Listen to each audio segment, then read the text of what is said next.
B.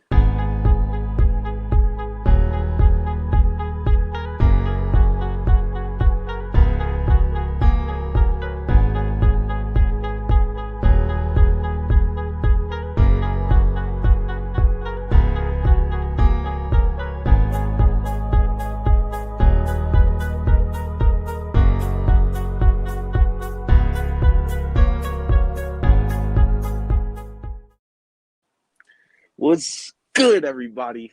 Welcome back to the channel. Today, you're talking sports with MJ Johnson. Today, we have some NBA discussions to talk about. Today, we are here with Corrupt, but before we introduce him, if you are new to the channel, please hit the subscribe button. But not only to my channel, hit the subscribe button to Corrupt's channel. The link is in the pinned comment, the top comment you see in the chat, so you guys can go ahead and do that. But ladies and gentlemen, today we got a live stream today where basically we're going to be going through basically everything that's going on in the NBA discussions. We're not really going to be debating. We're just going to be discussing everything. Whatever you want to talk about. We got rookies. We got this player, this team, that team. You name it. We got everything for you today. And if we somehow forget about certain player, certain thing at the end of the stream, or not at the end, but after me and Corrupt go through everything, if we forgot something, the viewers, you guys can either come on here, we'll put you on here, or you can just put in the chat and we can have kind of just a free discussion about whatever you guys want to talk about. But we got a lot of topics today. So, ladies and gentlemen, let's go, man. We got a lot of topics today, and I can't wait. But before we get into today's topics, we got to introduce our guest. Like I said, his link is at the top of the chat. His name is Corrupt, but he can introduce you to himself. So, go ahead. Hello, I am Corrupt, and as a lot of people should know, I'm a huge Ravens and Spurs fan, and Yes, I've been on this channel multiple times before. Yep. Most notably, the series we just did, top 10 positions, and man, I cannot wait to discuss today. Yeah, it's a lot of things going on. So we got Big Play Slay and Vibe, the top people in the chat right now. Vibe, let's talk about how the Wizards have a winning record. Actually, I'll be talking about the Wizards today because one of our topics we have is surprising teams, and who knows, maybe the Wizards may or may not be there. Reoccurring again and again, Corrupt is on the channel. Yes. Hey, I told you guys he's probably going to be on the channel for a lot of the time, because when it comes to people I collab with, he's one of the most available people, and we talk about sports outside of live streaming a lot anyway, so it makes sense. But Corrupts, before we get into talk about any other team, I want to start off with talking about our teams. Yes, sir. Obviously, I'm a 76ers fan and you're a Spurs fan. So look, let's talk about how your Spurs have started off the season, any players that you like, dislike, just anything about the Spurs. How do you feel about them starting off this year's season? Well, the Spurs started off with a dub against the, in my opinion, worst team in the entire league, Magic. Yep. And then now we're on a 4-game losing streak against the Bucks, Lakers, Nuggets, and Mavericks now. It may look like it's bad, but all 4 of those teams, in my opinion, are high playoff guys. Yep. Especially the Bucks and the Lakers. So losing to them, I'm not too worried because, let's be fair, those 4 teams are better than the Spurs. But man, if you watch the games at all, you all know that every single one of those games have been pretty close into the wire.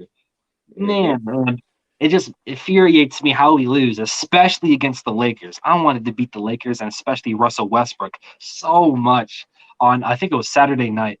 Oh my gosh, I can't believe we lost that game. But yeah, DeJounte Murray, Jakob Poeltl have both been bright spots on this team. In fact, DeJounte Murray did have a great night last night, but I'm going to be completely honest with you. I think Jakob Poeltl's been our best player since the start of the season.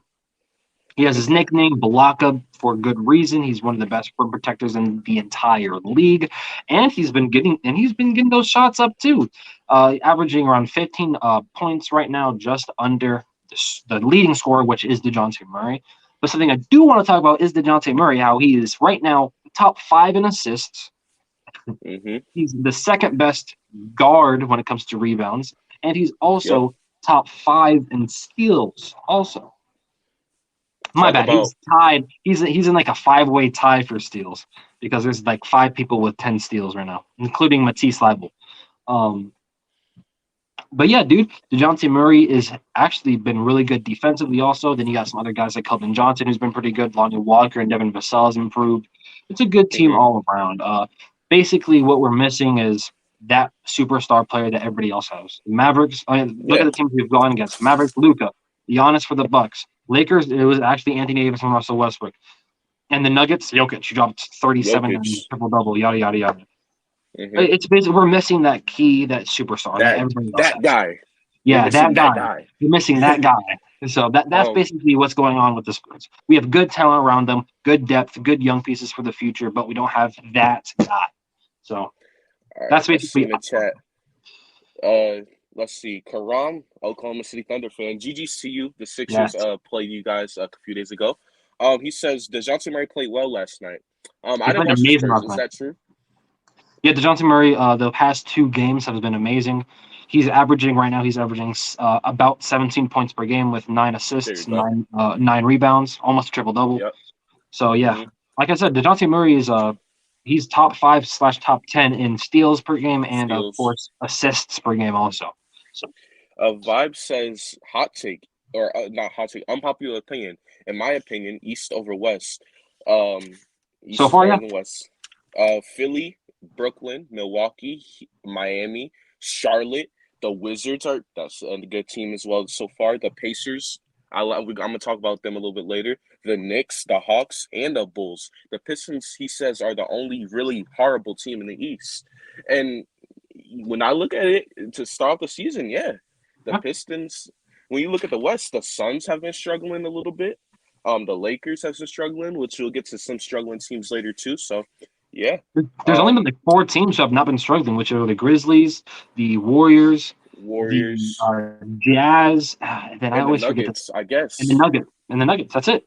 Those are the only 4 teams that are like just being who they are. Honestly, being who they are. Yep. And, never mind. I can't say it. I was about to say a team, but that's going to be for the surprising team section. Yeah. B-Hub is in the chat. He says hello. What's up? What's up, B-Hub? What's up, Cheesy? Yes. Good luck Saturday. You guys play them? Yep. Tomorrow we play them. About to lose again. What do you mean? Raptors haven't been good? Vibe about the East. Raptors have not been that good either. Yeah. Raptors. Scotty Barnes has, but we'll talk about him when rookies. Whoa. MG. But let's talk about the Sixers. So before the stream, I have written a couple of notes down about the Sixers to start off the season, and basically I'm the same things that I've said even before the Pistons game. I mean, it's the same things. Like the Sixers, we started off first 3-2 record. We beat the OKC Thunder, the New Orleans Pelicans, and then we beat the Detroit Pistons. 3 teams that we're supposed to beat, right? So, that's what we're supposed to do.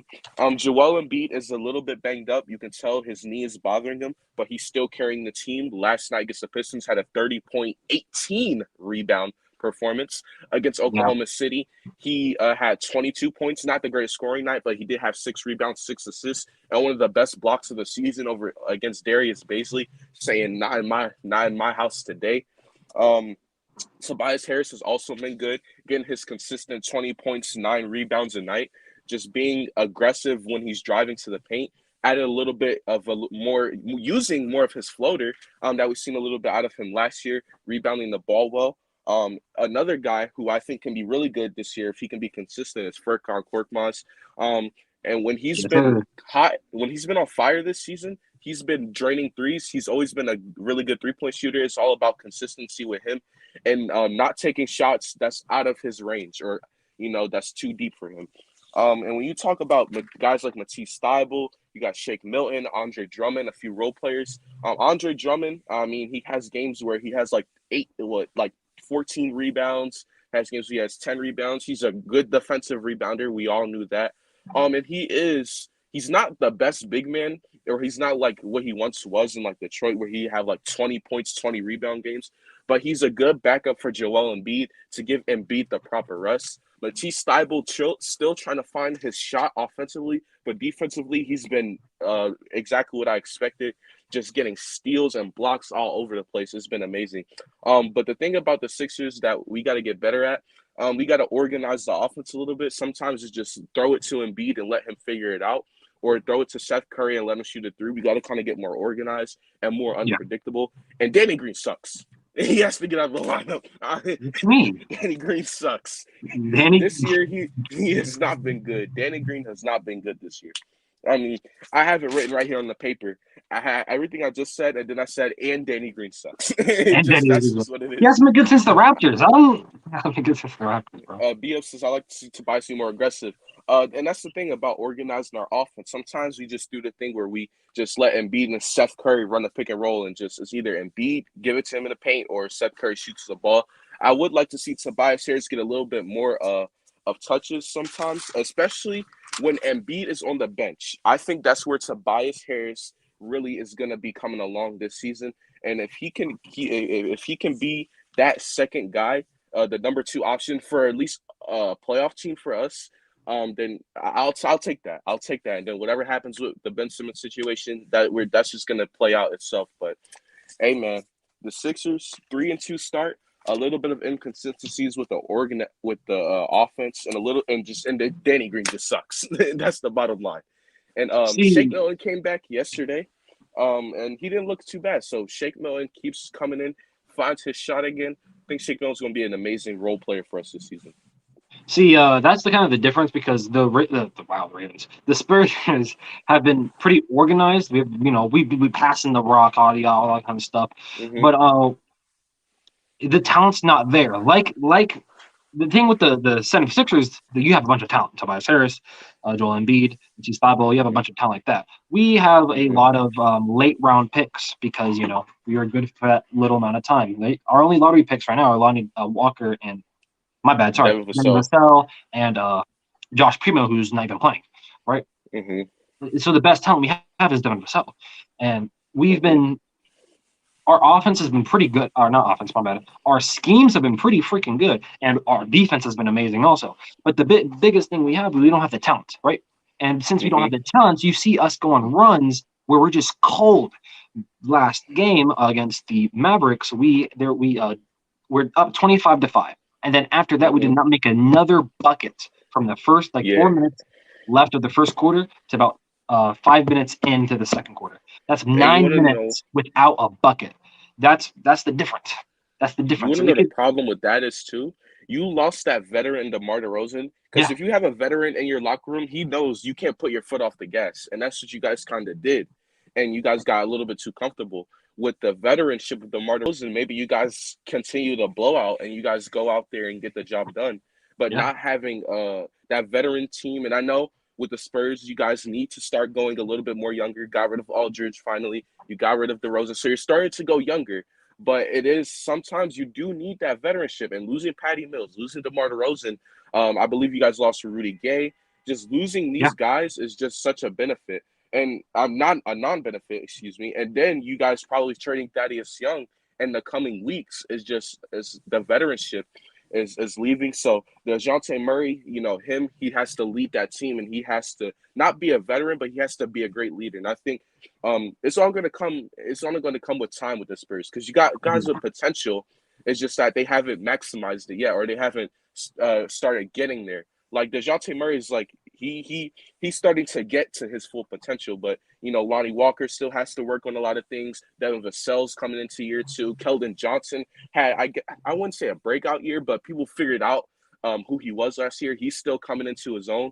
And then you got Josh Primo, who you just drafted, who you still got to find a way to put him in a lineup. So it's just a lot of things with the Spurs as far as them being a young team, and that you guys just got to grow. I feel like this is a growth year for San Antonio. So that's how I feel about your guys' team. And like Karam said, B-Hub, Josh Primo is in the G League. Honestly, if I had to I honestly disagree with it, to be honest with you. I think Josh Primo, to me, in the G League, my bad, not G League, in the Summer League, That. proved and preseason proved that he should be playing. He should be getting some minutes. Josh Mhm. Primo, I think he brings something that we don't really have right now, and it's consistent 3-point shooting. And I say that because I Mhm. thought Bryn Forbes would be able to provide that 3-point shooting for us. Besides last Mhm. game, he's been pretty not good. He's been pretty bad. He averaged before last game. He averaged like zero point 0.8 points on 8 field goal percentage. Yeah, it was pretty bad. It was pretty bad. He wasn't doing good. Uh, and then Doug McDermott is injured, who are our other 3-point threat. So when you have guys like Mhm. DeJounte Murray and who has to step up a 3-point wise, which is not a good thing for us, our 3-point percentage is not going to be good, or our 3-point shooting is not going to be good in general. So I think Josh Primo can provide that. Josh Primo honestly, he's looking like a lottery type of pick. He's looking like where we selected him was a good pick, which surprised Mhm. me, honestly. I didn't think of him like that. I think Josh Primo should be getting not starting minutes, my bad. Should be getting minutes in an actual NBA game, not the G League. But the Spurs are, so Yeah. you know how the Spurs are. Yeah. They're gonna take the slow route when it comes to developing some guys. Yeah. Karam says my Thunder sent Trey Mann to the G League. That was good for Trey Mann. I liked him at Florida, but I think he is a guy who is a developmental piece, and you get him he gets a starting spot in the G League, goes out there and proves himself, and he comes on the team next season and do what he does. See, In 3 years he might play his B Hub. at 3 years in my place, shut up. See, the thing about Trey Mann is I honestly think I'm surprised by that because I think Trey Mann on his team should be playing a lot more because Yeah, it's young guys. Yeah, yeah, it's yeah. really nice. Honestly, it's kind of same thing with Josh Primo. Because of our team, I think he should be playing more. Uh, but you got anything else to say about your 76ers, Mr. M. Jizzle? Nah, man, I just covered it all. Like I said, I mean, Joel Embiid's still trying to carry, um, and Danny Green sucks. That's the two biggest things that I wanted to point Yeah. out there. And um, like I said, I don't think I talked about this much, but Shake Milton, I think he has a bigger role this year. A lot of the guards on our team have bigger roles because Ben Simmons not being here right now. So I just want to see, our guards get more organized in the offense. But that's pretty much it. Oh, What? Patrick Williams is out for the rest of the season. Oh, that's wow. Wow. Oh, wow. Okay. All right. Well, corrupts. We must move on to our number 2 topic, and this one is going to be interesting. It is going We to got be the Nets and Lakers Ooh. struggles. Ooh. The So, Nets versus the Lakers. Where should we start with this? okay, so I'm going to You start know with the what? Lakers because Lakers. Okay. I'd say we start with the Lakers because I feel like they're the less we should worry about them less than the Nets, in my opinion. Okay. Now, the Lakers, I think, has just been one chemistry issues, honestly. Mm-hmm. You've seen Dwight Howard and AD have an argument. Russell Westbrook is still getting in the system. They have a lot of new guys also. Carmelo Anthony, Malik Monk, yada, yada, yada. I don't think Mm-hmm. we should worry about them that much. But what I am worried about is Russell Westbrook's already 30 turnovers. That is not a good thing. Wow. That is, yes, 30 turnovers already. He had a quadruple double with turnovers.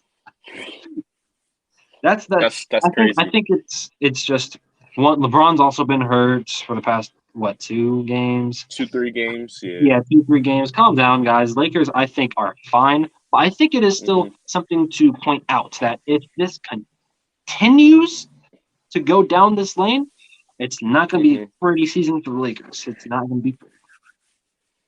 Yeah, what I think from the Lakers, I think first off they need a little bit more spacing. I think when you have Russell Westbrook in a lineup with 2 centers, because I consider AD a power forward slash center, you can have AD, DeAndre Jordan, and you have Westbrook in the lineup. And you try to play bully ball, that's not going to work because you have no 3-point shooting threats in that lineup.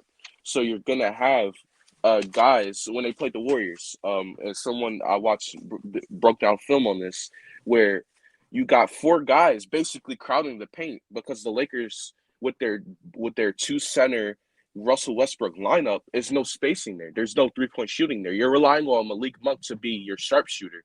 And Malik Monk is as good as he can be as a role player. I don't think that he is your number one sharpshooter. That is why the Lakers, in my opinion, should have picked up Buddy Hield in the offseason. If you're going to get Westbrook, you should have got Buddy Hield, who's a guy who's a great 3-point shooter. Especially when he's on fire, he can be a really great 3-point shooter. But it's just no spacing with the Lakers. Also, too, I like to point out what I just point out about why they have no spacing is because of the coaching. Frank Vogel, head coach of the Lakers. What are your lineups? You have Rondo, you have Westbrook, you have Carmelo, then you have AD and DeAndre Jordan. You know how horrible spacing that is? Your two guards, Westbrook and Rondo, aren't great shooters. You got AD, who is a decent shooter from the 3-point line. You got DeAndre Jordan, who I don't even think he shot a 3 in his whole NBA career. And you got Carmelo as your sharpshooter. What is these lineups, Frank Vogel? I don't. What is going on here? Russell Westbrook has a 15% 3-point percentage, by the way. Like, why? Dude, it was a play. I think it was against the Warriors or the Thunder. Well, Russell Westbrook was in the corner. Why is he being your sharpshooter on that play? I don't get the coaching right now. You got players. You have great players on this team. You got LeBron James. You got Anthony Davis. You got Russell Westbrook. All guys are great players in their own respective talents. But you have to fit the lineup around those three players. You got to put floor spacers around those players. That's why a guy, like I said, Buddy Hield, being in that lineup, oh my, if Buddy Hield was with the Lakers, bro, they could possibly be undefeated right now because the way he can just sit at the 3-point line, let LeBron do what he wants to do. Rather, LeBron wants to shoot a mid-range 3 or slash to the rim. AD, whether he wants to play bully ball in the post or Westbrook wants to do that. You got Buddy Hield out there to space the floor. That is so great, but you can't space the floor right now with the Lakers. And the coaching has to find out, how do I get some more spacing for these players to do what they do best? And that is a part of the coaching. You got to put in the right lineups. Honestly, a guy for the Lakers, and I liked him in college. I don't even think Corrupt. I don't know how much you watched him this March Madness tournament, Corrupt. Austin Reeves should probably get more minutes because of he can shoot the ball a little bit. I watched him at Oklahoma. He was a really good shooter there. You put a guy like Austin Reeves probably should be getting more minutes because he is a really good shooter. And you got to find out how to set these lineups right. And I got to look at the head coach and be like, what is your logic with some of these lineups with no floor spacers? Where's Marc Gasol? He can space the floor. Why is he not? Why is he like the last man on the bench? Like, they still have him under contract. I just don't get it. I just don't get the lineups and the floor spacing for the Lakers right now. I think that, with LeBron James and AD, they will definitely still be a playoff team.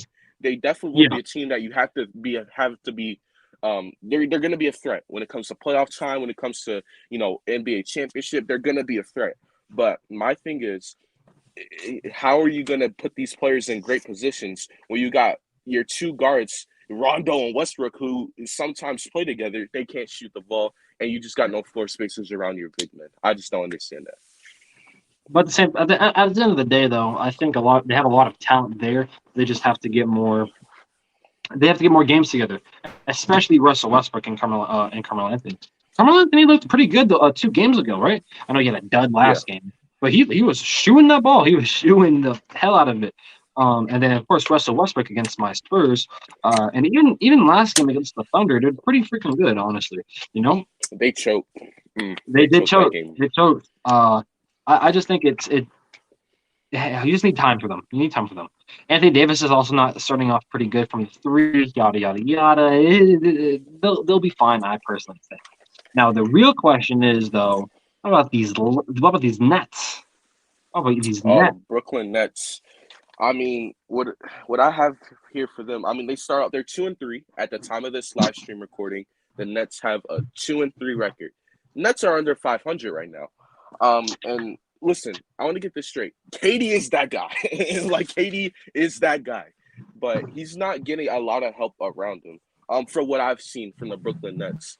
And a guy I want to talk about later is James Harden, so I won't go too much into him because I got stuff written on him for later in the stream. But when you got Harden, trying to do the foul baiting and it's not working. And when you got guys like Patty Mills, he's finally cooled down after the first game. He was red hot. Patty Mills has finally cooled down. And guys aren't stepping up. Joe Harris, I haven't seen him do much. Blake Griffin, I haven't seen him do much. LaMarcus Aldridge and Paul Millsap, you signed those two guys. I haven't seen them do much. So the role players and guys around Kevin Durant aren't doing anything. And then that's just what I see from when I watch the Brooklyn Nets. I see KD put up these great stat lines against against Charlotte, had a great stat line, 30 plus, lost the game. Against Milwaukee, had 30 plus, lost the game. Against the Sixers, barely won the game, but KD was pretty much the only guy who did anything. Had a 40-point triple-double against the Sixers a couple of games ago. KD is literally doing it all for this team, and I don't see a lot of guys stepping up who we expected to step up. Like, I want to see Joe Harris be a little bit more consistent. I want to see Blake Griffin. He doesn't have to be prime Blake Griffin, but he can still do what he did last year and be a little bit productive. And, I want to see guys like Patty Mills not get cold after having, a few good games to start the season. And honestly, if you have to, just to see how he is, hey, you got Cam Thomas there. You got him there. You drafted him, one of the best scorers in college basketball, if not the best scorer in college basketball last year. You got him there. And the last thing I want to say about the Nets, and we're not going to get into the political side of this, but they are clearly needing Kyrie Irving. I mean, they need another guy to be there. Their offense is built for KD, Kyrie, and Harden, but they got one of the guys who's not there, so their offense is kind of changing a little bit. So I do think they are struggling, Kyrie, and I think they could use Kyrie Irving right now. See, when KD is doing amazing, right? But I agree with everything you said. When he is like the only guy kind of being consistently good every single night, you're not going to win games, right? I know Patty Mills has been their second best player. Right. And I'll go into it a little bit just because I didn't really think of him that much. I should have when I was thinking of players to talk about later on. But James Harden, the refs are targeting him. The refs are targeting him. No foul baiting, bro. Hey, I know for a fact that that new rule was the prime suspect was James Harden because he is struggling. He is struggling. James Harden. Career lows, I think, since he's left Oklahoma. Since he's Oklahoma, yep. Yeah, and he's not good. I think he's gone to the line 3 times a game. I think it's averaged 3 times a game. Right. When it used to be like 10, 11, 12. Yeah. Sometimes right. James Harden's just not playing well, and he's not even playing great playmaking wise either. I mean, James Harden needs to step it up because. When your team is structured the way it is, and with not a lot of good defense, in fact, no defense at all. I mean, you're gonna struggle. James Harden, you need to be doing Rockets James Harden things, and when they're targeting you like that, for example, Steph Curry and Trae Young are still doing their thing without their role, but James Harden, yep. So far this season, Curry averaging like what? What's Steph averaging like 30 right now? 30 plus. I think there's only one guy averaging 30 right now, but we'll get to him later. Well, we'll get to him later. Yeah, but Steph's averaging close to 30 or even 30 points a game. Trae Young's still having 30-point games and 25-plus point games as well. So I don't like the foul baiting excuse for Harden, but it is affecting him. No, it's not really an excuse. It's a critique because is it really that much of your game? Like really that much of your game that's affecting you that much? I mean, even last year you were dropping dimes. You were passing the rock very well. We have other guys beating you out, like Russell Westbrook and my boy DeJounte Murray, who is doing way better than James Harden this year. Yeah. I don't know what's wrong with James Harden right now. Maybe it'll take some time for him to get used to the rule. I really don't believe this is James Harden. I think James Harden just needs to get out of this little hump where we're right now. And yes, I do agree with you. I think they do need Kyrie Irving, honestly. If your team is structured the way it is without any defense or without we're going to outscore you, you need somebody like Kyrie Irving to be there, especially if James Harden is not being James Harden. KD is still as consistent as ever, showing why he's in one of the best, if not the best player in all the world. But, hey, that comes with wins also. something that other guys are proving to do, getting wins. So the Nets struggling, bro. Their bench is not. It's just unlike the Lakers. Unlike the Lakers, it should be they should be playing good right now, right? They should be one of the best teams already. But hey, at the same Mhm. time, we're only 5 games in the season, so maybe it just takes them a little bit to get adjusted this year. Mhm. All right. So that's all I got to say about both the Lakers and the Nets. But I think they, when it comes down to it, if they both, if they both get to the potential that we all think they should, I believe both teams will be a threat during the playoffs, and Oh yeah. that's I can 100% agree with that. But next, I like this next topic that I have.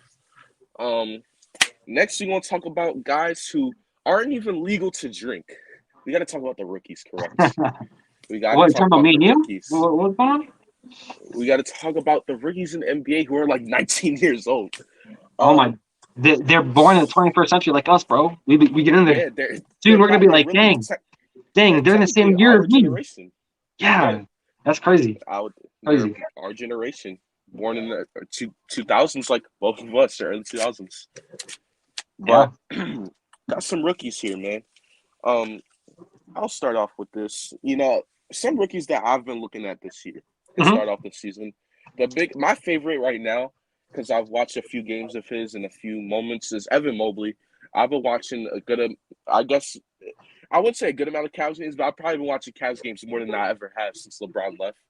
And what I see That's every probably good. time is Evan Mobley. Evan Mobley, just his defense, man, is just it's just beautiful. Beautiful, beautiful defense. Um, the way he can block shots and he's a little bit more versatile. He can hold his own guarding the perimeter as well. Not the best perimeter defender, but he can still get those switch moments and be really good. And the way that because I thought for a second, him, Laurie Markin, and Jared Allen, all guys who are 6'10" and above in the same lineup would be a kind of a mistake. But Evan Mobley is Yep. making it so that Jared Allen, who's 7 foot, Laurie Markkinen, who's like 6'10", 7 foot, and then himself, who's also up there when we talk about height and length, he's making it so that all of them can play together and that all of them can just be a great unit with the big men there. And I like his basketball IQ is impressed. How he manages to play well with Jared Allen and how he Yeah. knows how to space out the floor with Jared Allen. And offensively, it's only going to get better for him. It's only going to get better for him. He's going to start finding his shot, shooting the ball a little bit more, getting down low, doing what he does, what he can do in the paint. And I just love watching Evan Mobley. Another rookie that I like this year, didn't really get to watch him, but I kind of look at his stat line, and I know stats aren't everything, but I look at his stat line and look at some highlights, and Scotty Barnes is doing pretty well. Scotty Barnes from the Toronto Raptors, he's doing pretty well. He looks like a guy who can be the leader of the Toronto Raptors. He can get assists. He's scoring the ball at a decent level, so you like to see that. Like I have to watch more of him to see what the eye test says, but I definitely like some of the things I'm hearing from Raptors fans about Scotty Barnes and a lot of things that I see on the highlight reels and stuff like that. Scotty Barnes is playing some solid basketball from what I have seen. And then Chris Duarte. I think Chris Duarte for the Indiana Pacers is one of the biggest surprises from this rookie class. Chris Duarte is looking like he fits with the Indiana Pacers really well. He knows how to play off the ball with Malcolm Brogdon, with Domantas Sabonis, and with guys like that in that lineup. And that's what I love to see from Chris Duarte. How do you make yourself fit in a lineup with a guy like Malcolm Brogdon and Domantas Sabonis? Chris Duarte has done that perfectly, in my opinion. I think Chris Duarte has done perfectly with just fitting with the Pacers, being a good scorer when Brogdon and Sabonis aren't in the game, and just making himself fit and be a good, a solid player, role player when they are on the court. Chris Duarte has been a really good rookie, and I like how he's been playing so far. So those are the top three Yeah. rookies that I've been looking at this year. And I've been, hearing good things about. And obviously you got Jalen Green, who is a highlight reel. He had a nice game a couple days ago, had a big 30-point game. And as far as Kate Cunningham goes, I just want him to get healthy. Get healthy. I don't think he has to rush it because he is the future of Detroit, and that's what I've been liking from the rookies so far this season. Ooh, so rookies have been pretty good this year, actually. A lot of good, nice young rookies. If I had to pick right now rookie of the year, I know it's 5 games in, but if I had to, I think I would pick Scotty Barnes. His defense has been really good. His offense has been really good. He's kind of a guy where if you mess up, he's gonna Make you pay. he's gonna make you pay. Thank you, Energy. I'm a little out of it. But I agree with other points. Mobley's freaking talented, bro. Great defensively. Probably should improve a little bit more on shooting, all that kind of stuff. But hey, Mobley's been freaking good. And Chris Duarte has probably been the most surprising rookie as of now. I mean, I think he's getting either starting or sixth-man minutes from the Pacers. He's been really freaking good. Hopefully he can get his hopefully he can be a little bit more efficient, though. You also have guys like Josh Giddey, as Karam has just said. Ooh, I forgot of him. Karam about him, by the way. Josh Giddey, Josh Giddey's been pretty good. He's impressing me, and I didn't really like Josh Giddey that much, by the way. Pre-draft. Some like you said, Jalen Green. Wow, Jalen Green's highlight reel. Oh my gosh, where you see his dunks, boom, two passionate, athletic dunks, man. Another guy who's been really good for a struggling team has been Franz Wagner. Oh, this man he's probably been the most consistent player on that team besides maybe Cole Anthony, or even Terrence Ross on the Magic. He's a pretty big bright spot for them. Jalen Suggs has not been doing that well, actually. Surprisingly, he's been inefficient, not enough points, yada, yada, yada. But two guys, actually two guys who's been really good defensively, and not really a lot of people are talking about. Alperen Sengun from the Rockets, who's right now top 10 in steals, by the way, and he's been averaging really nice amount of points off the bench. And then, of course, Davion Mitchell, who's shown flashes of his offensive ability while being able to play amazing defense, especially like somebody like Donovan Mitchell. Those two guys, to me, have been one of the most impressive defensively and one of the most underrated low-key kind of guys, especially Alperen Sengun. Sengun's been pretty freaking good this season, but nobody's talking about it because, one, he's on the Rockets right now who has really no star, and two, he's on that Rockets team who has Jalen Green. So he's not really getting a lot of looks, but Alperen Sengun's been, honestly, he's been more impressive to me than Jalen Green has this season. Yeah, that's when I was surprising. I haven't watched a lot of Rockets games. So when I do, I'm just looking at and seeing what Jalen Green is doing. So I haven't been able to pay attention. When the Rockets bench come on the court, you just change to another game. You're like, all right, I ain't watching this no more. You gotta go.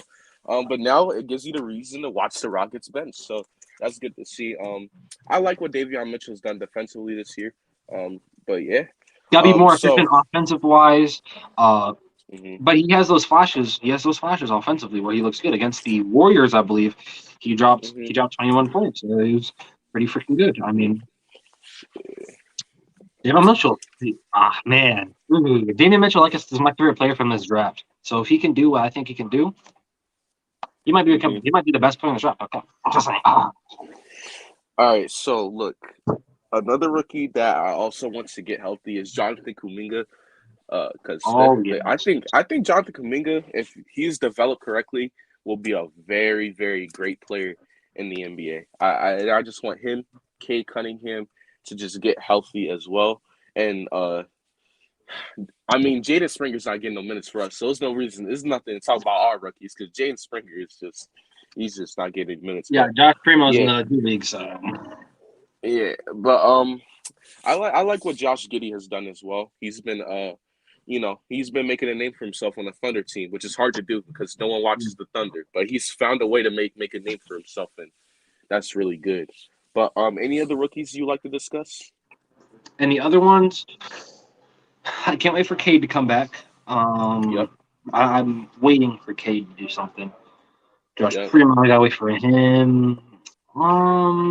Moses Moody, hopefully he gets a little bit more of a role. I think he's either one since the G League or two, just hasn't been playing. He played a little bit with Golden State, but not that much. He played a couple of minutes, I believe, against the Clippers. Okay. Yeah, I want to see more of him though. Yeah, not a lot. I can't really think of anything. I know Highland's been doing rookie type of things with the Nuggets. Sean Highland. Yeah. Yeah, like 6 points off of like 2 from 5 or something like that. He's been doing that kind of stuff. I mean, he's getting like 10 Mhm. a game. Mhm. Yeah, not a lot of other rookies to really discuss right now. I need more of a breakout for some of the other rookies to talk about. Yeah. But Waiting yep. on Jonathan Kuminga So and Kid right now. That's basically it for rookies. now we gotta talk about a little bit of disappointments. You can't give out too much praise. We gotta talk about the bad teams to start off the season. Ooh. We got The some bad Detroit things. Pistons. Oh my We got god. the Detroit Pistons. The Houston Rockets. The Orlando Magic. Corrupt, Oklahoma in your Thunder. opinion, who is the worst team right now? The worst team. Okay. The worst team right now is the Pistons, Hmm. but I still think that the worst team in the entire league is still the Magic. Okay. And Pistons. Oh my gosh. No one on your team is playing good besides who? Maybe Jimmy Grant's being okay for some games. Sadiq Bey's having some Hmm. big games too, maybe, and that's about it. Everybody else has been pretty garbage, Bro, honestly. it got so bad at the center position. Plumlee got taken out. Kelly Olynyk got taken out. Guess who played yesterday? My best friend. Luka Garza. That's Oh how my bad it's god. getting. Luka Garza's He played already playing yesterday. minutes. Yeah, he got Oh, Embiid that's fired up, crazy. and he had to pay because he was starting to mess with Joel Embiid, and he paid the price. But it's getting so bad in Detroit that Luka Garza is playing. That's how That bad it's entire getting. team, that entire team is just a rebuild, waiting for one of their picks to become good. I think, and one thing that's very dangerous to me is that they have all this young talent. Because I still think Sadiq Bey's been pretty freaking good for them, honestly, Sadiq Bey, yep. and Isaiah Stewart's also been pretty good, decent for them too. Hmm. And when Cade comes back, and then I don't think they're going to be that good this year at all. So when they get that another high lottery pick, so you got Cade, another high lottery pick, which is another good NBA draft this year, guys, too. Next upcoming draft. Hmm. And then you have Jeremy Grant, and then maybe Sadiq Bey steps up, Isaiah Stewart steps up. This is gonna be a nice young team. They also have to get some guys from free agency, but Peasants, they got a good future, I think, honestly. And that's just because they have a lot of young talent. I think they do have Cade. Cade is a big reason. I think, like I said, when Cade comes back, you think you're gonna see a lot more competitiveness from the Pistons. Now, the Magic. They got Cole Anthony. That's just it. Hmm. That entire team is just one injured or two like Cole Anthony, like Cole Anthony, Jalen It's Suggs, and freaking Mo Bamba's looked good. This is not an impressive team at all. Magic, I do not know where the Magic is going. If you'd said to me in 10 years the Magic are still bad, I would still believe you, honestly. The organization's trash. The players they have are not very good. I mean, it kind of sucks when your best player is Cole Anthony. Like, Cole Anthony's cool, and I still think he can become like a good role player, but Cole Anthony's not that. He's not that. he's not a He's not number your one best option. player. He's not the number one option. And I mean, Franz Wagner's been pretty freaking good, impressing me. And Jalen Suggs sucks though. Like Jalen Suggs this season has been suck. Like I just don't know what to say about the Magic. Some other teams that have been disappointing me are the Pelicans. Dude, Zion not being there that much. In fact, never mind. Even with Zion there, you guys are not good. Like Brandon Ingram is carrying that team, and Valanciunas is. It's only that entire team is Ingram and Valanciunas. That's it. That is Yep. it. And I don't know, bro. I don't know about the Pelicans because even with young talent like Zion Williamson and getting Brandon Ingram, they just can't seem to win for some reason. Nope. Yeah, the Pelicans. Oh man. Jesus Christ. I mean, it's just not been good. It's just not good. The Pistons not good. Like at least for teams like the Rockets, at least they're showing a little bit of competitiveness and a lot of their young talent Yeah, is showing up on occasions. But and at then least the Pistons have Sadiq Bey shows up here and there, Jeremy Grant. But the Magic are just oh my god, the Magic are just bad, man. And look, listen, if the Orlando Magic, if their players came up to me, look, no disrespect. Listen, I respect every player that makes it to NBA. That's a big achievement. But your team is just not good, dude. That's just the bottom line. Yeah, right. The Orlando Magic is just not good. Cole Anthony, cool player, was good in college, but I don't like. I like him more as a role player, maybe a starter, but not a number one option. Not your best player. And would you have Mo Bamba or Wendell Carter? Like it's just not good in Orlando right now. They just if I fell asleep and I didn't wake up for another 5 years, and someone said, "Oh, Orlando still sucks," like you said, I'm believing it, bro. I don't even have to go look and check, bro. I'm gonna just be like, okay, yeah, I can believe that because their team It's is like just not good, and I hope the Jalen Suggs pick works out. I really do because I like Jalen Suggs. I really hope that Jalen Suggs becomes a great player, but the Magic, I'm sorry, they're just not good. they're like it's like the players that are on their team is like, oh, you play NBA? Oh, that's really cool. Do you want my Mm-hmm. autograph? No, I don't want your autograph. That's the type of Yeah, players in the yeah, Magic right now. It's like I don't. yeah. No. That's the type What's of up? team that the Magic is. What's up? Let's go, birds. All right, but enough with the bad teams. Because I'm starting to get a little bit disgusted because Depressed. this yeah, this is Even just though my especially team talking is about the part of it. Magic. It's all right. At least you guys are competitive though. But look, you talked about Harden a little bit earlier, but I want to get more in depth into it. We got to talk about not only Ooh. his, but Damian Lillard and James Harden slow starts. I want to really talk about James Harden. Okay. This man, I let you talk about him, so I'm pretty sure you don't have that much to say anymore about him because you talked about him when we discussed the Nets. But how in the world James Harden went from averaging, a lot of points and a lot of assists to one rule being changed, and now you just look like absolute garbage, bro. I never thought one rule, and like I said, listen. Harden is still a great player. I'm not saying that was his whole game. Harden is still will probably be an All Star, probably be All NBA first or second team. He'll be an amazing player this year. James Harden's still going to be Yeah. good, but for the first couple of games of the season, how are you letting a rule affect your play so much? I don't I mean, understand how. it's just one of How those things. I mean, a lot of his points did come from the free throw line, and I mean, it's kind of sad to think about.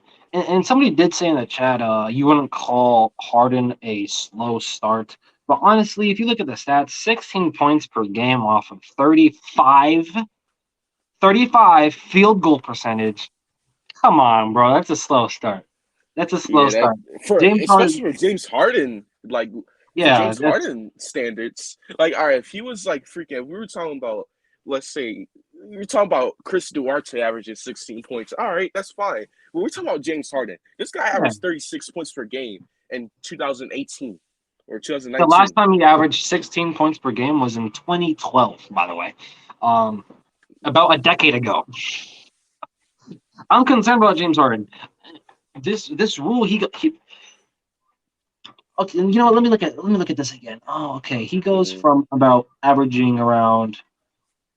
This man had 11 assists. I mean, my bad, 11 free throw attempts in Houston, right?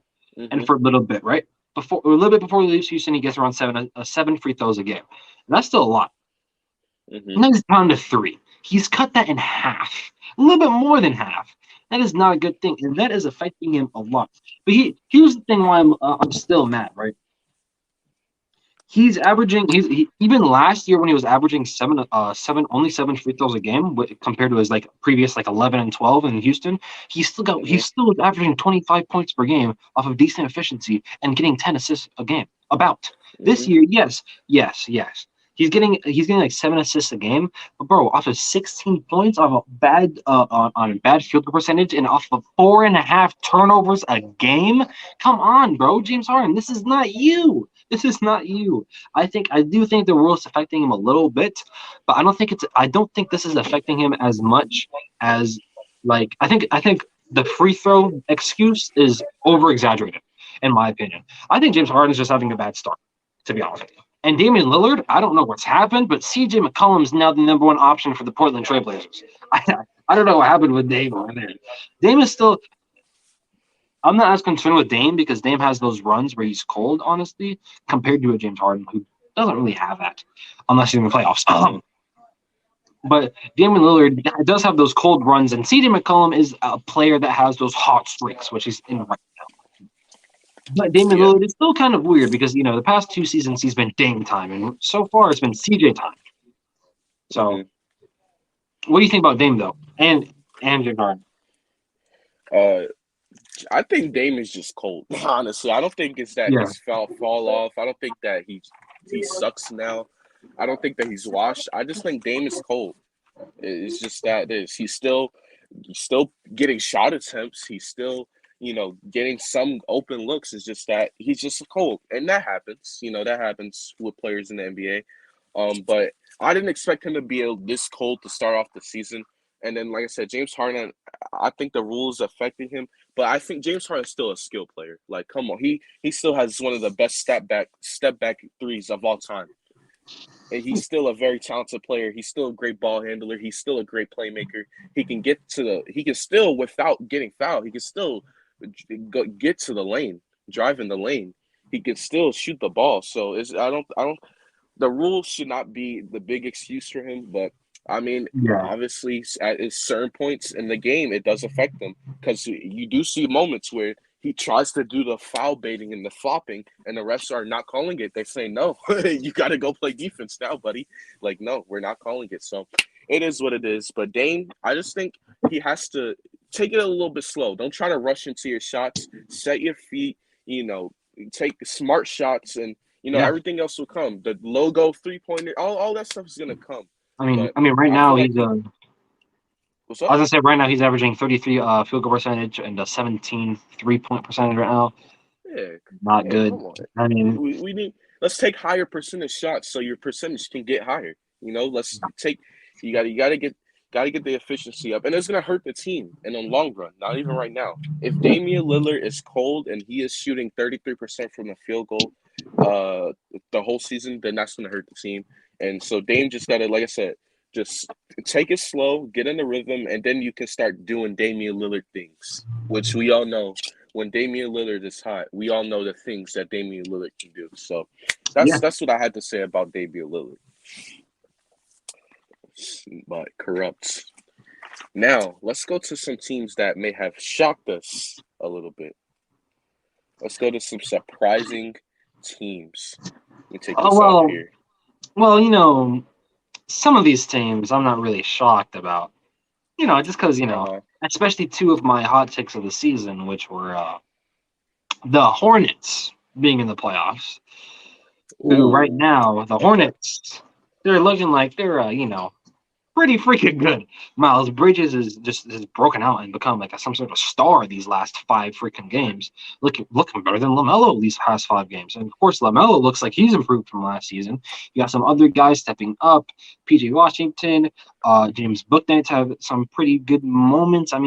This team looks pretty freaking. Oh my God, I forgot. Gordon Hayward looks good. Terry Rozier looks good.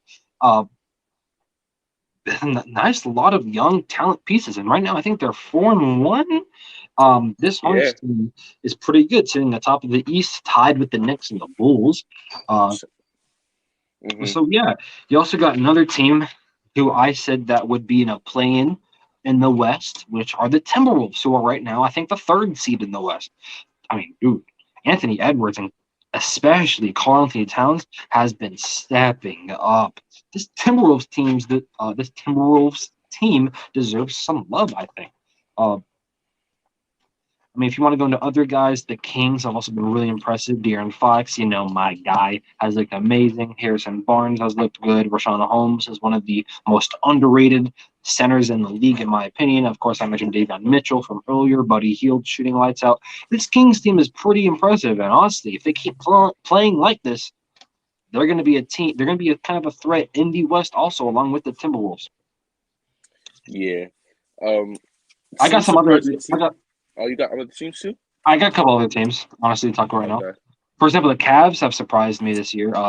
And it's not just been Colin Sexton, honestly. They're not as good as like the Hornets or like the Timberwolves have been. been surprising me. I thought honestly they'd be around the winless column with the Pistons.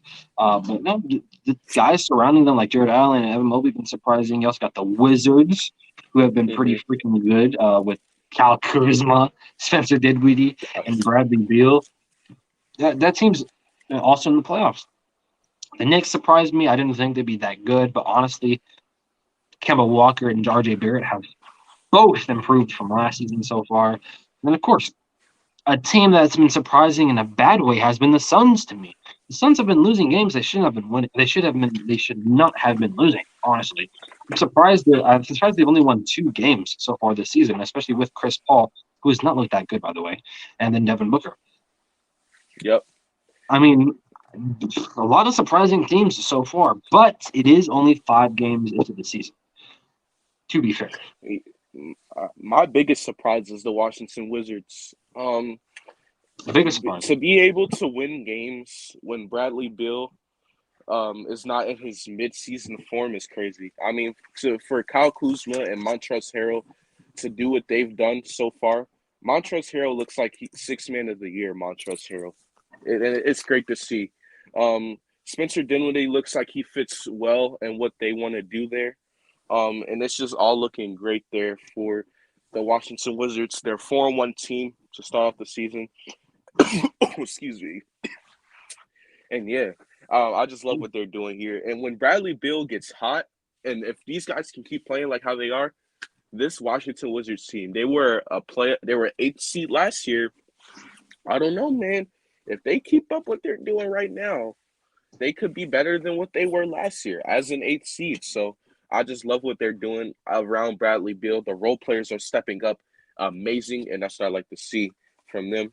Vibe says we have amazing depth. Rui Hachimura isn't even playing yet. Thomas Bryant is coming back soon. Corey Kispert and Denny are still developing. Kuzma is playing great with a change of scenery. Makes me style. And that's the thing about the Wizards. They still have so much more things that are gonna go their way. As Jacob trolls corrupt in the chat. Fuck you, Jacob. He comes the daily corrupt Raven sucks comments from Jacob.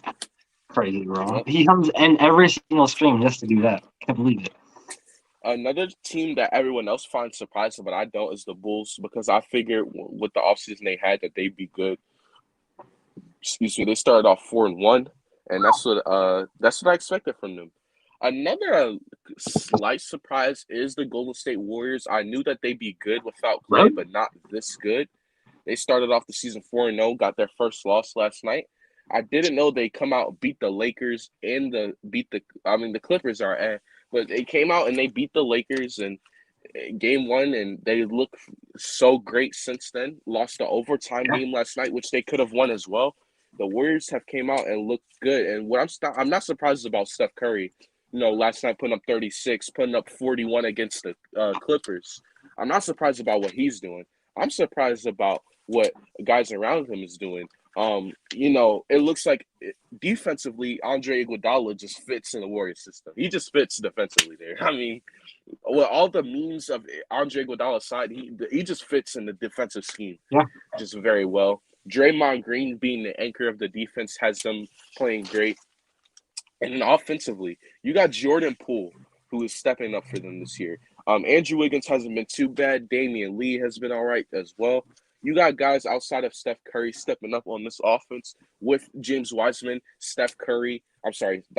James Wiseman, Klay Thompson, and Jonathan Kuminga still waiting to make their return to the basketball court. So you got 3 key players there, and I didn't expect them to start off this hot with those guys out. So that's just what I'm most surprised. Not most surprised, but that's another slight shocker. I'm surprised that the Suns are 2-4 to start off, even though they lost a game winner to Harrison Barnes a couple of days ago, which that was a crazy game. I watched most of the fourth quarter for that game, and I mean, it's good to see Devin Booker finally found his rhythm, but Chris Paul, I don't know, it's not looking great to start off the season. I mean, I don't want to overreact because this 5 games. We do have to look at Chris Paul sometimes and see, is he getting washed in certain ways, because he is 36, and I believe he's going to be turning 37 during the NBA season. So it's just a lot. surprises with the Suns over there. Yes, let's go. The Bulls, as we have not really talked about that much so far. The Bulls have Yep. been really freaking good this season. Mhm. Besides the loss last night to the Knicks, which was a really good game, and they came back by a depth with I think it was like a 20-point deficit from the Knicks. Yeah. DeMar DeRozan's looked good.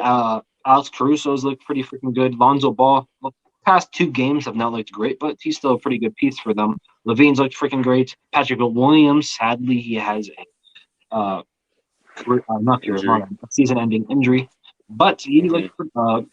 They were all stepping up, right? Yes, other guys like Derek Mhm. Brown, yada yada yada. Derek Jones, my bad. Mhm. This team has been a really nice team. Vucevic, I cannot believe I Mhm. forget Vucevic. Vucevic has been really freaking good and really efficient for this Bulls team. This Bulls Yep. is going to be a threat in the playoffs. And I mean, I think my most surprising team would probably be the Timberwolves so far. I mean, you're 4-1, and no one expected the Timberwolves to be good this season. So, I mean, at least so far. I Mhm. think the Timberwolves all have to be the most surprising team to me right All right. And the last surprise team I probably have is the Charlotte Hornets, now. Yeah. playing amazing basketball right now. Terry Rozier is still injured as well, so he's not on the court right now. So the way that the Charlotte Hornets are playing right now, you know, it's great, and it's great to see guys around them, around LaMelo Ball, step up for them. You got Miles Bridges having an amazing season, which I want to talk about him more next. Corrupt, do you have any surprise teams left, or is that all? And Corrupt's dead. So, as Corrupt returns, I'm gonna go on to the next topic, and we got to talk about this. We got to talk about these two guys here. We got to talk Mm. about it. We have to. We got John Morant and Miles Bridges. Their fire flaming hot start. Wow. Fire flaming. Hot Fire Cheeto type flaming. of start. Yeah, it's crazy. I mean, when you go into the season with John Morant, you knew that he'd be a good player. We knew that he'd be the number one option. We knew that he'd be leading the Grizzlies. We already knew that. But we didn't know he averaged 30 points. We On didn't know that he 54%. Oh my God. Come on. efficiency. Hold on, do I hear efficiency? Because for some guards you don't hear that often. So we got a guy who's averaging 30 points. Curl with the look. And still getting Okay. great assist Devin, numbers, still getting great rebounding numbers. And the dude is a highlight reel. Dude, have you seen how many crazy just highlight reel moments he's had this season? And the way that he, unfortunately that one Lakers game that he lost off of the free throw, that one just sucks because that is not a great example of how his season has been. John Morant has been so amazing, and then Miles Bridges, bro. Where did this come from? After last year, I'm like, oh, he's a good dunker. He's a good, kind of like a younger version of like an Aaron Gordon, just a great dunker. Maybe can rebound a little bit, shoots here and there, but put up a couple of 30-point games, Corrupts. Miles Bridges did. I mean, So where did this come from? I'm not too surprised with Miles Bridges. Okay. That's an understatement. I am surprised by Miles Bridges. I wouldn't have been surprised if it was like 20 points per game or something like that, like a cool, low key 20 points per game on a good efficiency. But dude, this man's playing like a star, bro. He's playing like a number one option on a team right now, which is very, very good to me. And now John Morant. If he keeps on playing like this, he's winning MVP. If he Oh keeps yeah. on playing like this, he's winning MVP. I mean, this man is averaging 30 points per game with about 8 assists, with 54-40 splits, 54-40, 85 splits.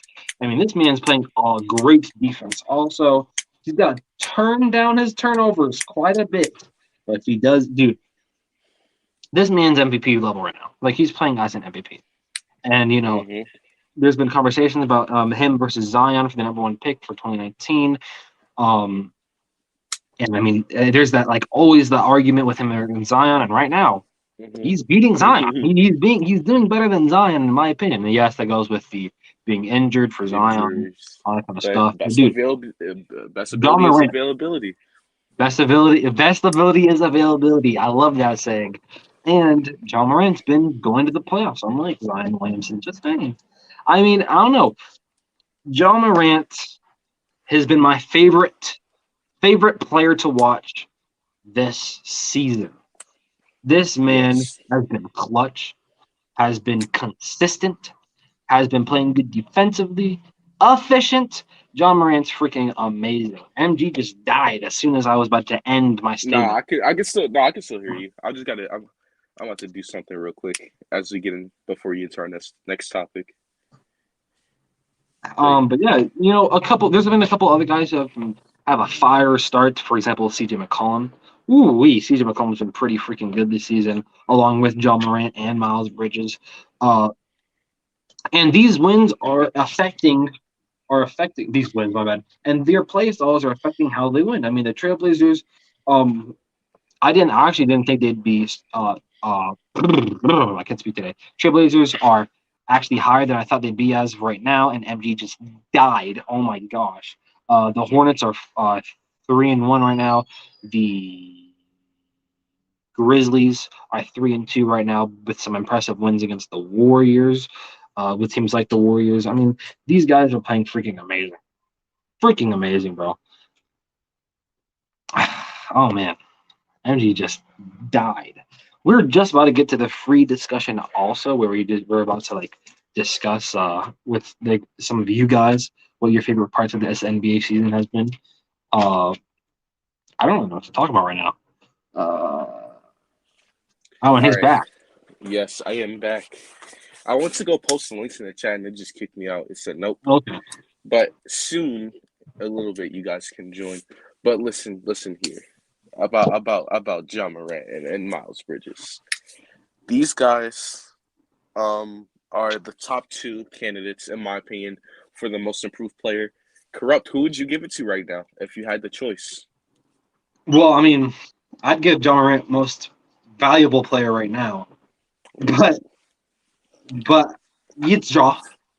I mean, he's having impressive wins like with the Warriors against the Warriors. I mean, and John Morant's just literally having insane stats right now. I don't know who else to pick if I would have to be a most improved player than John Morant. I mean, he's a good 3-point shooter now too, 40% from three.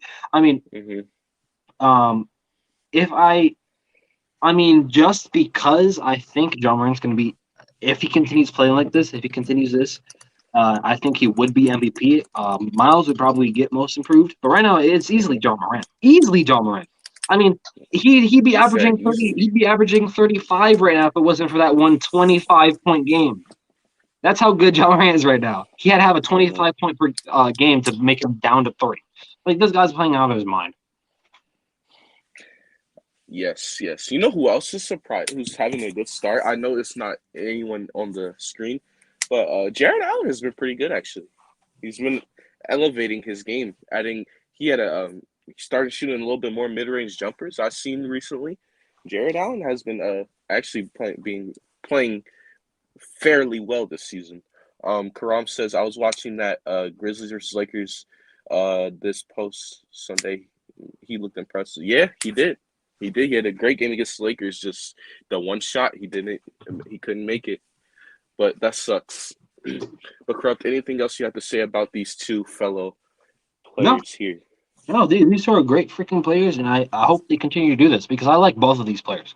I started really liking Miles Bridges last year, and I've always liked John Morant. John Morant's already one of my favorite players to watch in NBA. I mean, hopefully, maybe one day, one of my favorite players to just in general. Um, Montrezl Harrell's also been really good vibe. I know you've been hyping him up in the chat. Montrezl Harrell's been really freaking good this season Mm-hmm. also. So I will shout out my boy Montrezl Harrell, who I just really even didn't think of before the season. Honestly, Yeah, I didn't think of Montrezl Harrell a lot actually.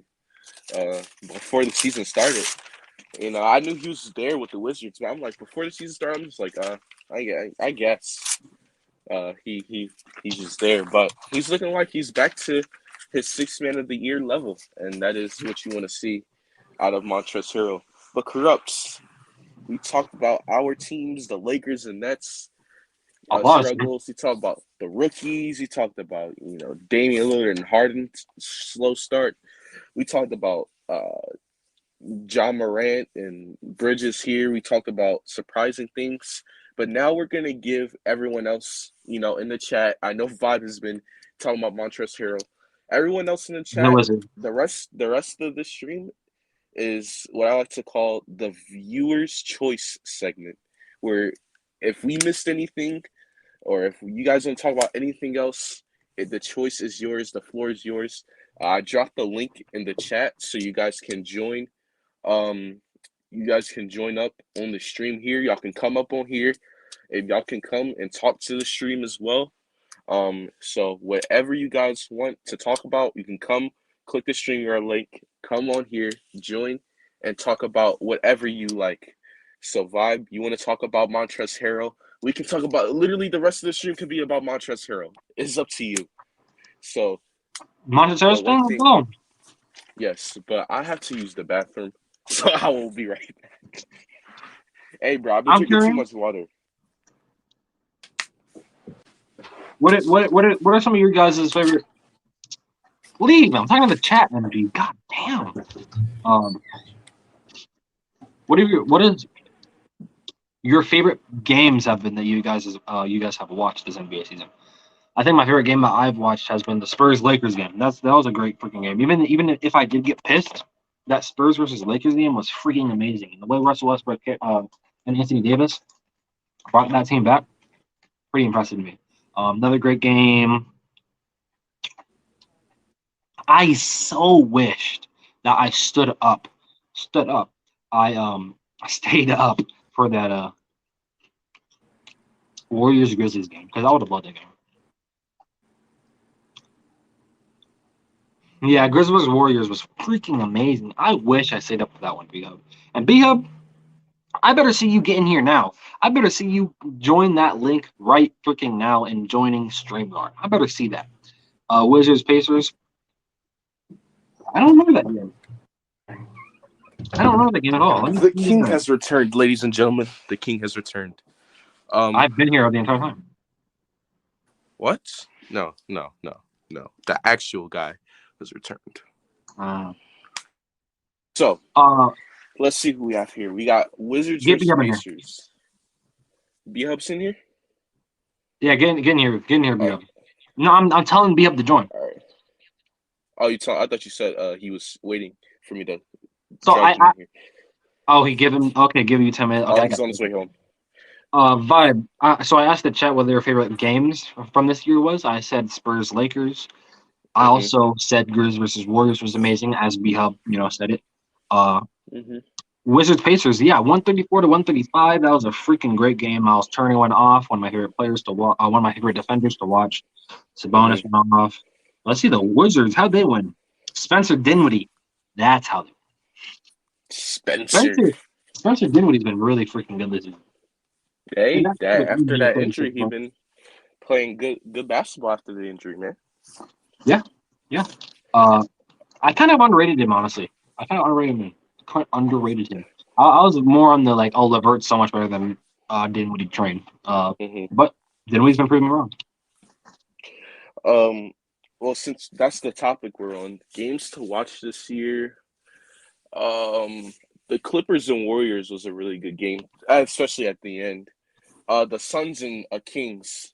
You were probably asleep, but that was a late game for us on the East Coast. But the Suns and Kings game was amazing. The way the Suns rallied back, Devin Booker put the team on his back, and then Harrison Barnes just said, "I'm gonna hit this game winner." I would just do it. No hesitation. I'm gonna just do it. Knicks versus Celtics. That was a really good game too. I did watch that game. That was a good game too. Game of the year. That might be the game of the year. 2 overtimes. The only game this year to go to multiple overtimes so far. Yeah, but that overtime they went back to overtime because of what they weren't playing good. They were. I guess that's true. They were. If I had to give a game of the year, ooh, that Wizards, wow, Wizards. That Grizzlies Lakers, that Grizzlies Warriors game Really Oh freaking good. yeah, that was really good. Yeah, I'll be a little bit biased here and say Lakers versus Spurs though. Okay. that was a really good game as well. Didn't that also go to overtime? Also going overtime, yes. Yeah, so that was a really good game. For some reason, I didn't expect Kieda Bates Diop to get a lot of minutes, as we have a guest in the chat. Oh man, oh Dude, Hi. live from his car, from his Yeah. car, joining today's stream. We wearing have horrible colors. Ugh. the man who recently hit 600 subscribers. Yes. After hitting 500 subscribers, we have Cheesy B in the chat. Yeah. Don't mind me. I'm trying to figure something out with my phone. Yeah, we can tell. All right, actually, we have not been talking about the Bucks at all this stream. We so, actually have not talked about the Bucks that much at all. Cheesy B, Yes. please talk about the Bucks for us. The Bucks. Don't kill yourself, though. Don't kill yourself, okay? Don't kill yourself. I won't. If I just understand why. Okay. Mick, All right. I will find first, kids. Safety first.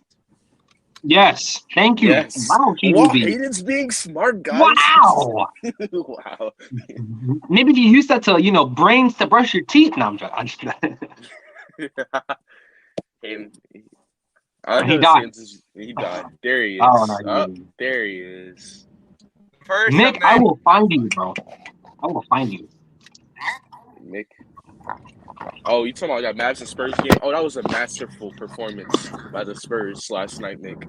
Totally just classified G63 classification performance by the San Antonio Spurs. That honestly couldn't have not been a better performance by the Spurs, correct? Like, honestly, bro.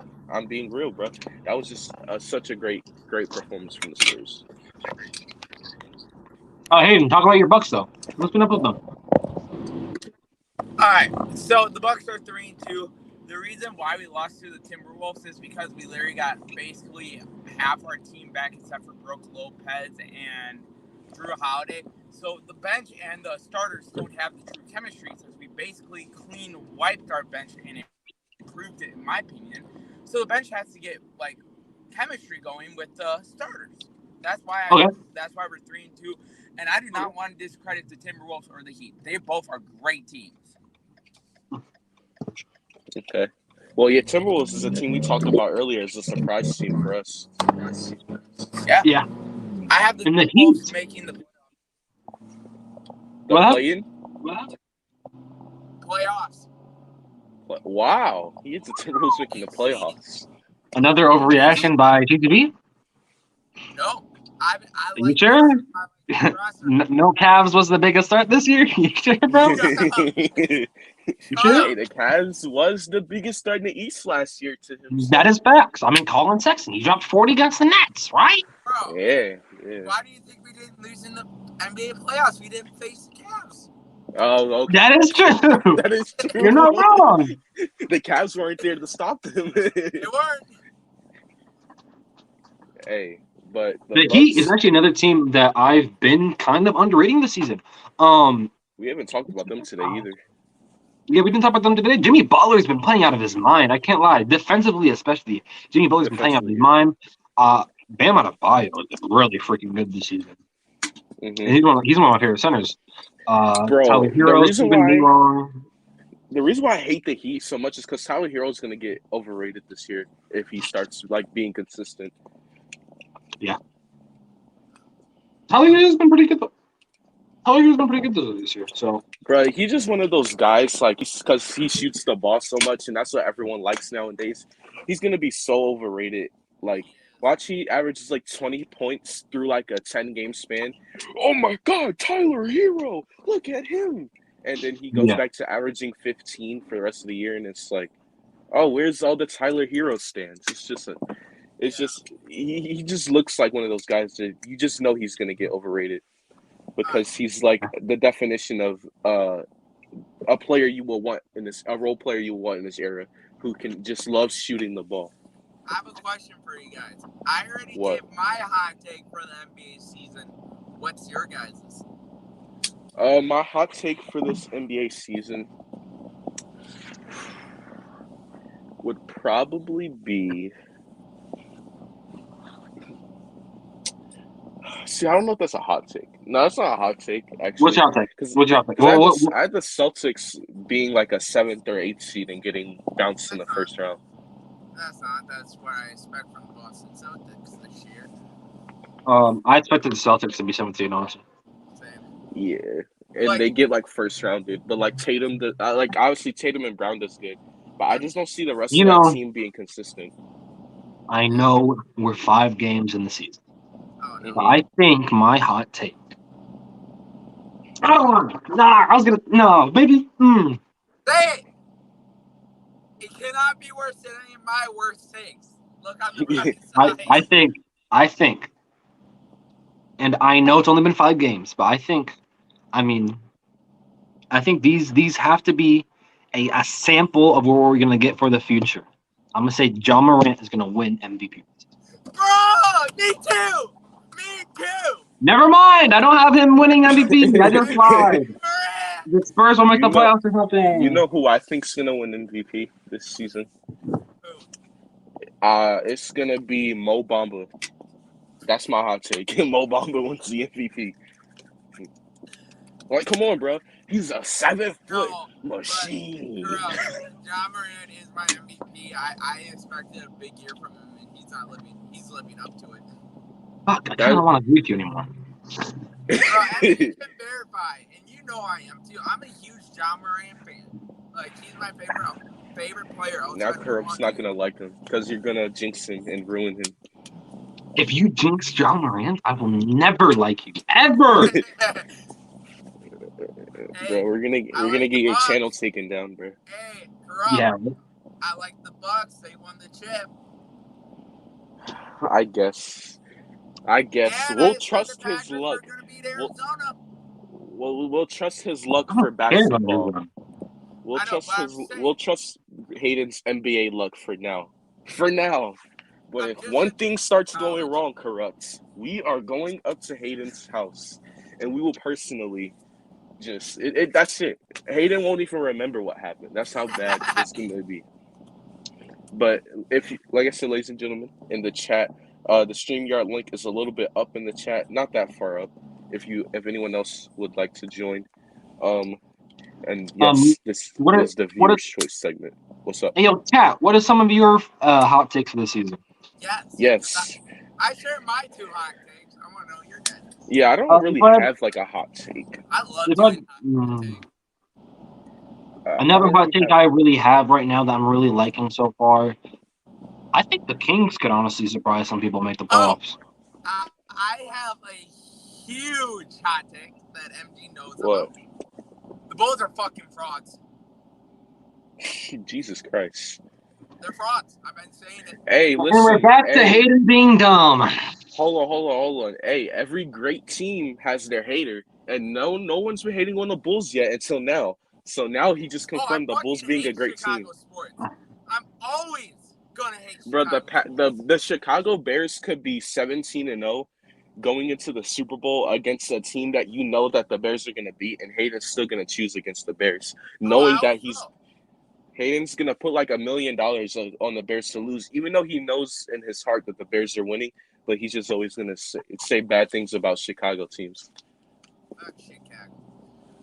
Literally, Michael Jordan could be in his prime right now and have a super team with the Bulls, and no one else would literally compare to them, and Hayden would still choose against the Bulls. I was saying Giannis would be better just out of spite of Chicago. I know that they just lost to the Knicks, but remember, Vibe, this is a team that right now has a lot of new pieces and is still getting its chemistry together. So yeah, that's the thing about the Bulls. They're not even at their full potential yet. I'm saying this. Yeah.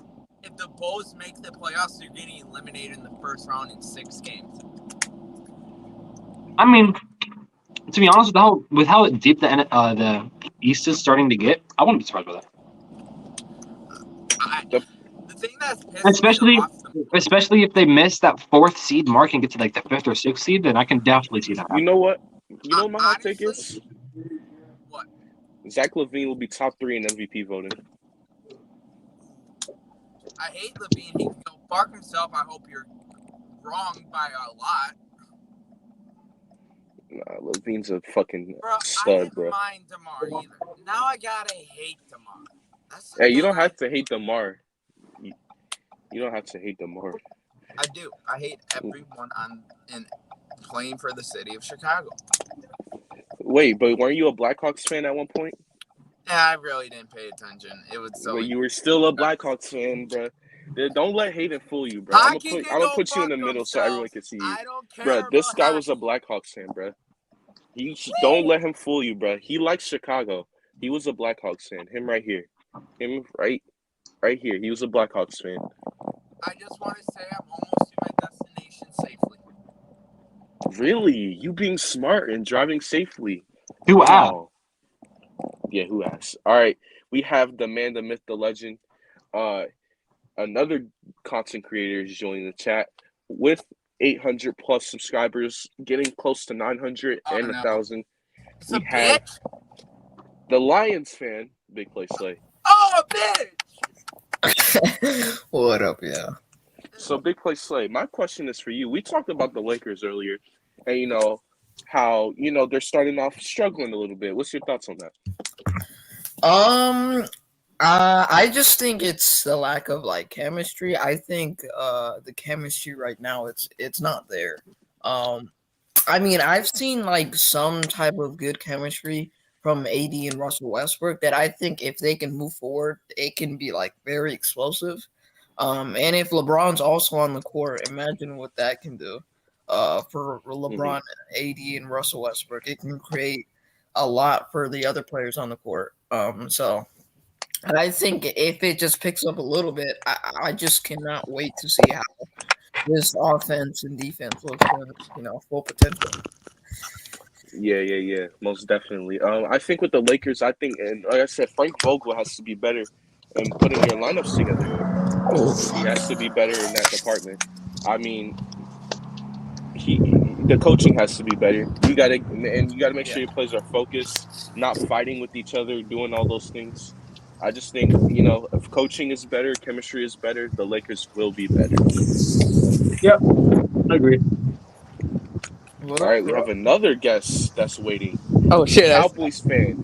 Ladies and gentlemen, before we put him on his stream, everyone said congratulations to this guy hitting 100 subscribers on his new channel. And also, too, we got to get Corrupt to 100 subscribers as well. Yes, I agree.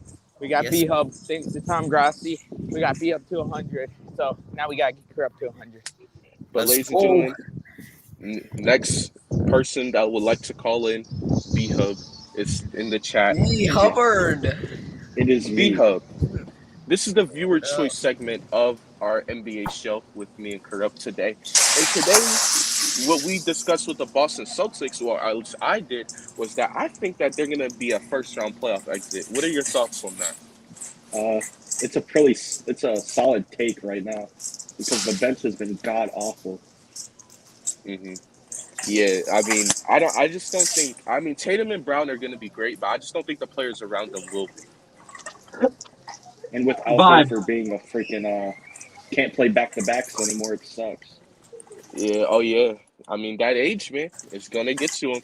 He's old. Al Horford, I know everyone in Boston loves him, especially when he came from Atlanta. He played well, but he's not the guy anymore. Yeah. By the way, have y'all heard about the new officiating with the whole the flopping thing? You can't do that anymore. Yeah, we were talking about that earlier with James Wait, Harden. what? I don't know how James Harden is going to play basketball because that's 90% of his game. Oh, you're talking about how they lean into the fouls. Okay. Yeah. But that's the thing. You know what, Big Play Slay? I don't want to use that as an excuse to Harden because Trae Young also does it, but Trae Young's still playing good basketball. Yeah, I mean, that is true. So I don't know why James Harden's playing bad right now with the foul rules. He has to figure it out. He has to. He's too good of a player to not figure it out. Oh, what's up, is it? And he's just a really good scorer, so he can just bail himself out. Yep. Oh, he looks very passive Corrupt right is now. done dying. Vibe. That was funny as hell. Vibe said in the chat, Hayden, where the fuck are you? Walmart. Why are you at Walmart on your phone? Get off your phone. No. Yeah, bruh. Bro, You look so weird talking about like the Bucks or something like that. Bro, Hayden, Bro, you're you frames think per I want second to right be now? here? Yes. Well, people and hear other people know. Hayden, your He frames just per talking about, second's like- horrible, bro. Look at his frames per second, bro. His frames, it's like he's taking pictures. Bro, The it's way his- high. It's high definition. He 5K. lagged and he's out. done. He lagged out. Oh my So god. stupid. As I say that, he dies. Yes, but Corrupts, I think this was a really good show. This is a really good show. Now, B-Hub's the host now? Oh, wow. What? No, B-Hub is not the host. That's just how MG's the channel. screen He's the moves. host. I got my LeBrons.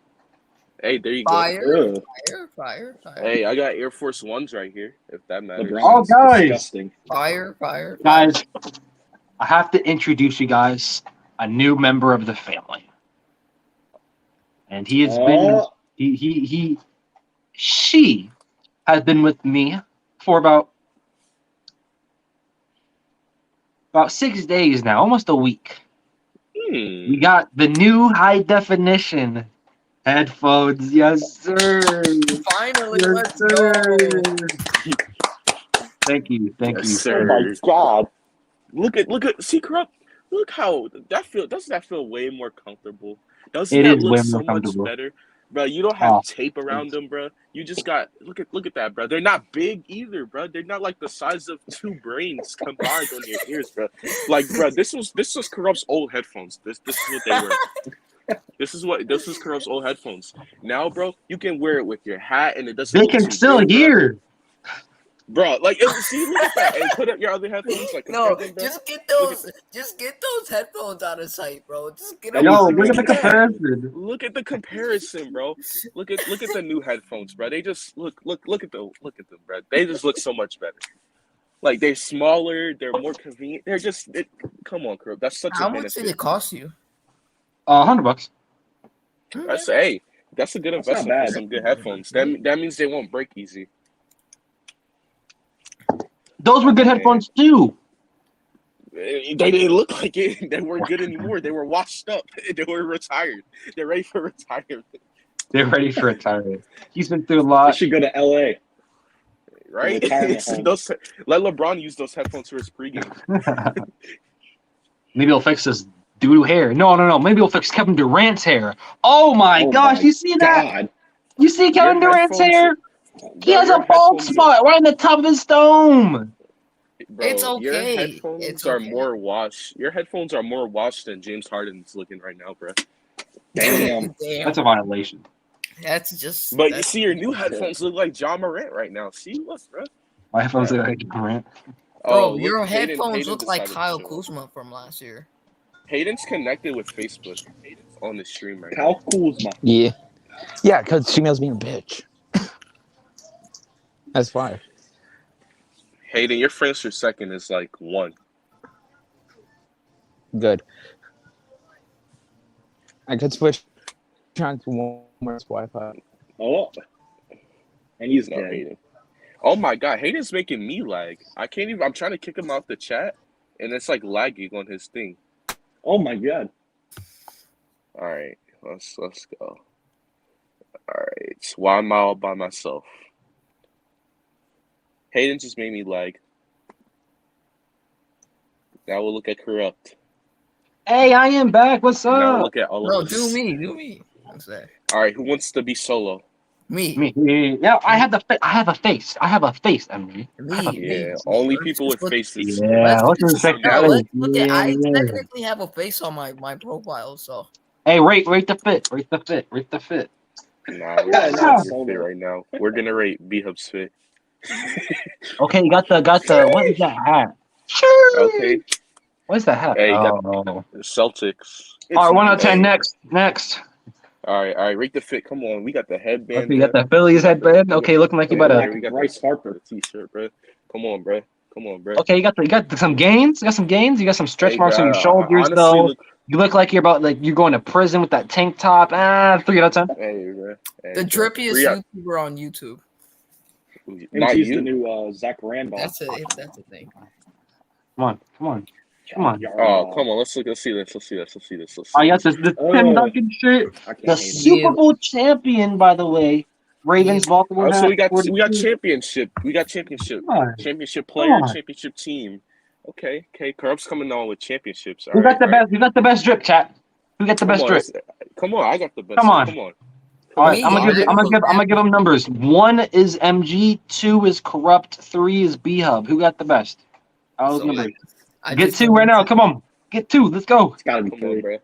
Come on. You know I take dubs and dubs only, baby. Come on. Honestly, I gotta go with B-Hub. He's wearing a hoodie with the hat. It's gotta be between B-Hub and B-Hub. Oh, it's a Sports Fury hoodie. Oh, that's why. You can tell. Oh, that gives me a bonus points. MG got the drip too. Hey, bro. Hey, what about this? What about this? All right. What about this? All right. Who's winning? Come on, guys. I give up, bro. That's how good that looks. Come on, bro. That's 10 out of 10. Come on, bro. Yeah, like, bro, what are these headphones? Oh my god! Please don't ever wear them again, bro. Bro, what made you decide to do that? No, he needs to keep them just so we can go back and reflect. Puts them in a display case. Yeah. Hey, bro, that stream, bro, it's still sometimes. I guess people are going back and watching it because that stream almost has 1,000 views. People are still going back and watching that. Really? It was so good, it's like 900 bro. I some kept views. rewatching that stream like every. It was the draft one, right? It was a mock draft. Yeah, the NBA mock. Oh, that was we had a lot of people in that stream that day. Yeah. That was probably my funnest stream ever. It has 912 views. Yeah. It has 912 views. Yeah, we had like 28 people being there like consistently. Sheesh. By the way, B-Hub, congrats on 100 subscribers. Yes, sir. Keep going, man. Big Play Slay's almost at 900. Mm-hmm. That 1K should be here by the end of before the end of the NFL season. Yeah, hopefully. Yes, sir. And then Hayden, he gained like almost 180 subs. He was at because he dropped down to 495 yesterday. Now he's at 675. So he gained like 180 subs yesterday. He's at 666. Wow, what a number! What a weird number. 666. That's the devil's number. That's all right, guys. MG, thank you for having me on, bro. Yes, I am about to go eat. I'll be in the Discord though. Oh yeah, I'll be in the Discord too. I gotta go. I'm gonna eat some spicy chicken ramen. Okay, Naruto with the barbecue pork. Hey. Want to do after now, or you could want to do it this on me? You're gonna be on a little bit more. I'm about to end the live right now. Corrupt. Okay. First off, make sure you guys subscribe to Corrupt. I think you got a couple subscribers. I know. Let's go Bird sub to you in the middle of the stream. 15? Keep subscribing to Corrupt, man. He's posting Spurs and Ravens content. And don't worry, I'll make him thumbnails and I'll teach him how to do that. So you guys don't have to look at his face for thumbnails. But it's all good. Subscribe to B-Hub. 100 subscribers. Big Play Slay. Y'all already know who he is. Let's go, baby. And we gonna keep posting content. If y'all keep liking and subscribing and doing all that great, good YouTube thing stuff, I can't force you to subscribe. I can ask you, and only hope that you do. Appreciate everyone for watching, though. Appreciate all the guests. Appreciate our guest Corrupt and all the guests who came at the end of the Viewer's Choice segment. Fun NBA stream. Just sitting here discussing everything going on around the NBA. Appreciate everyone for watching.